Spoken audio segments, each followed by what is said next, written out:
Hai guys, ini mama tuh jangan lupa subscribe ya, tekan lonceng ya. Good job.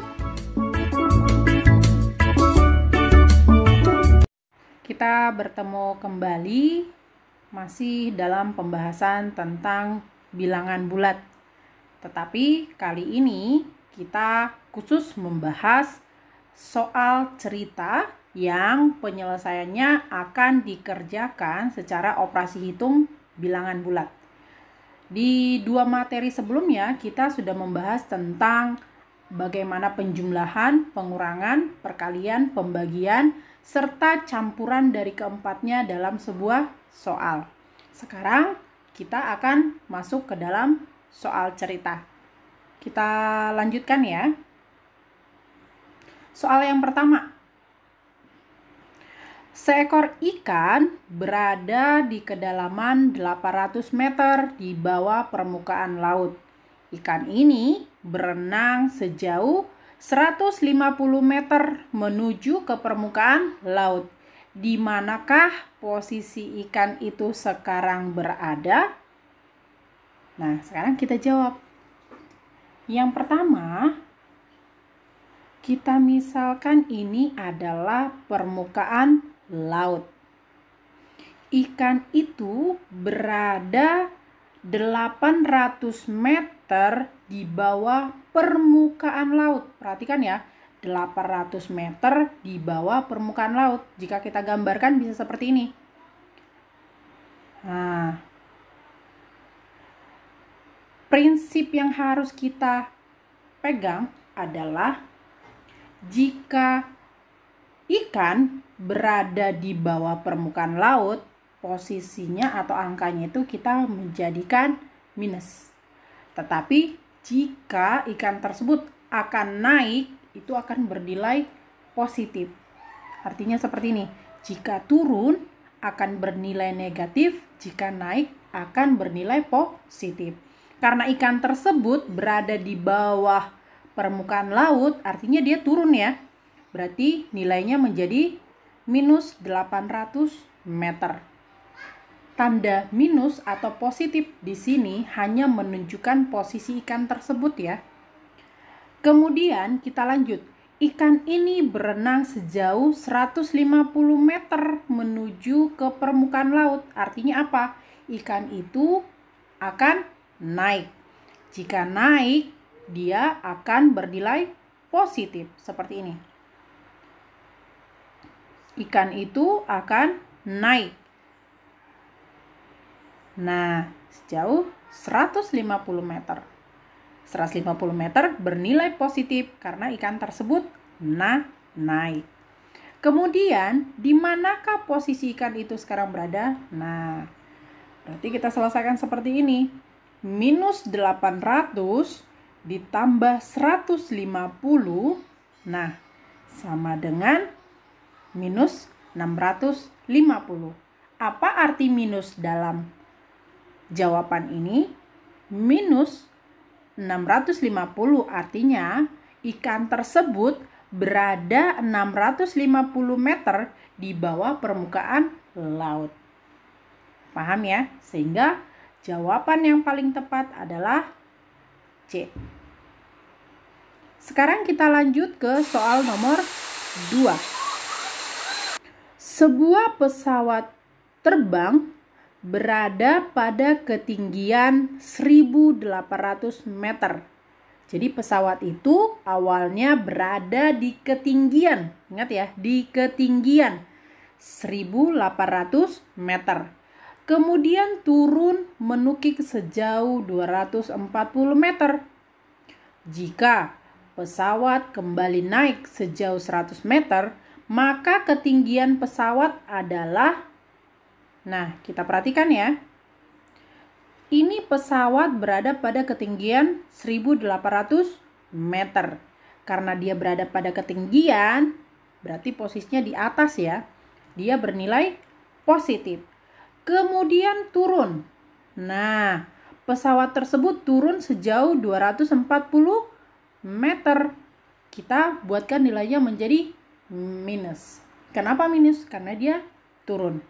Kita baca lagi. Kemudian pesawat itu kembali naik sejauh 100 meter.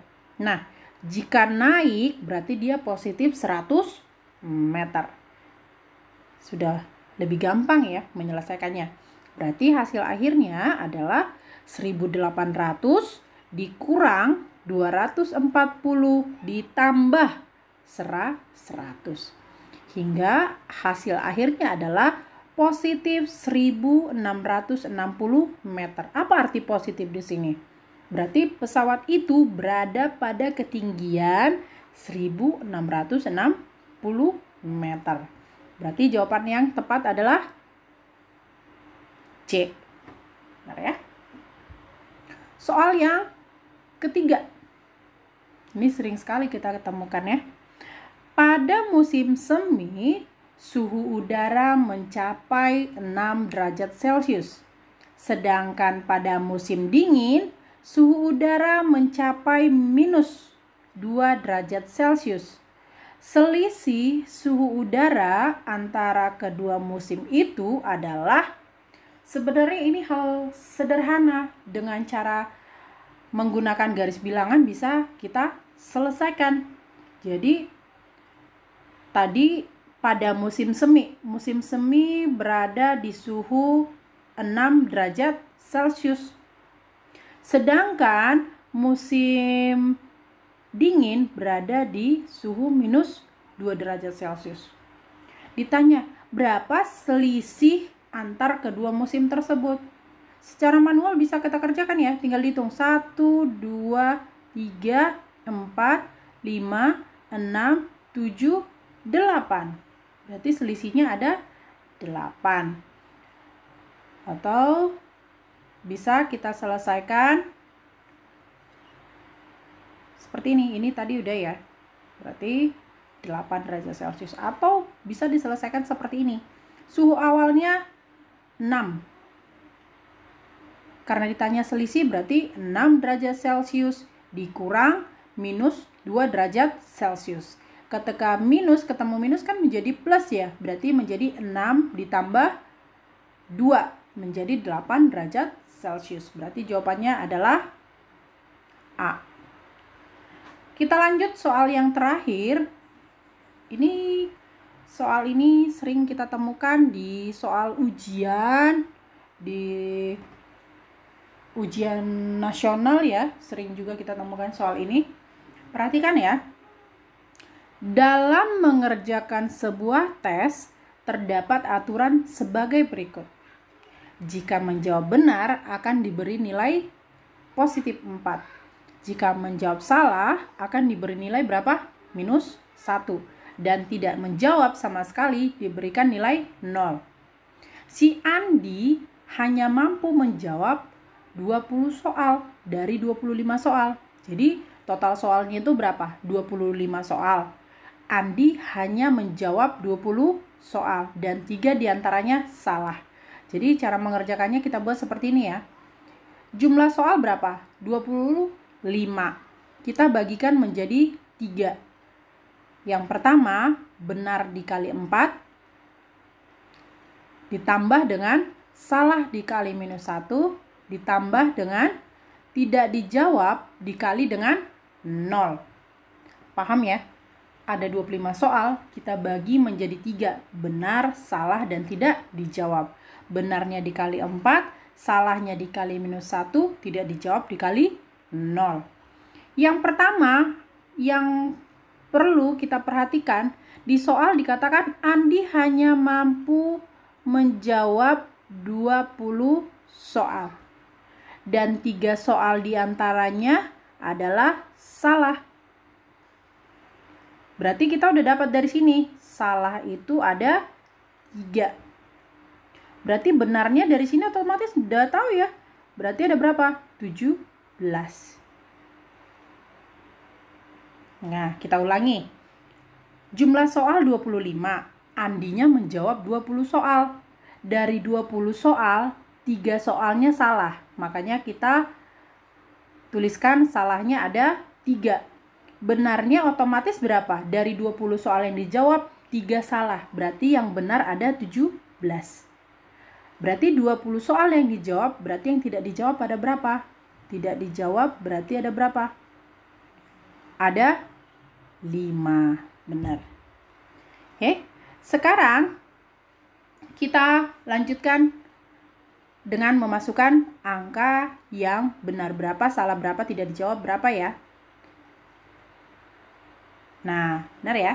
Yang benar tadi 17, yang salah 3, dan yang tidak dijawab 5. Sekarang kita tinggal kalikan. 17 dikali 4, 68. 3 dikali minus 1, minus 3. 5 kali 0, 0. Penyelesaian akhirnya tinggal 68 ditambah minus 3. Hasilnya 65. Berarti nilai yang didapatkan Andi adalah 65. Berarti jawaban yang tepat adalah D. Demikian beberapa pembahasan soal cerita yang penyelesaiannya dengan bilangan bulat. Untuk selanjutnya dapat dipelajari masing-masing ya di rumah. Selamat mencoba dan terima kasih.